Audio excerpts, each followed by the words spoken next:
Halos wala na raw masakyan ang ilang pasaherong uuwi sa kani-kanilang probinsya ngayong bagong taon. Wala na kasing biyahe ngayong araw ang ilang bus line pero marami pa rin pasahero ang nagbabaka sakaling makabiyahe. Makibalita tayo kay Sherry Ann Torres.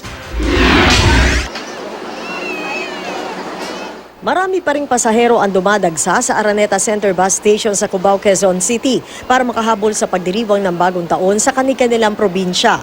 Mahaba ang pila ng mga pasaherong nagbabaka sakaling makabiyahe sa ilan pang terminal ng bus. Wala na kasing biyahe ngayong araw ang ilang bus line. Karamihan sa kanila sa January 2 na magpapatuloy ng kanilang biyahe. Kagabi pa lang halos wala nang dumarating na bus. May ilan sa mga pasahero, umaga kahapon pa dapat ang biyahe pero kaninang madaling araw na nakasakay sa bus.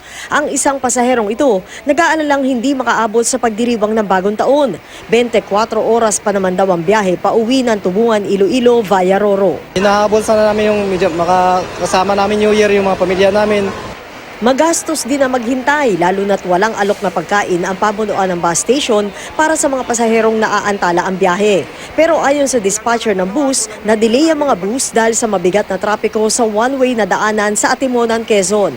Nagpasaway kasi yung malilit na sasakyan eh. Ini-stop, ay tuloy-tuloy, ay sunod-sunod. Pagdating doon sa dulo, wala nang maanuhan.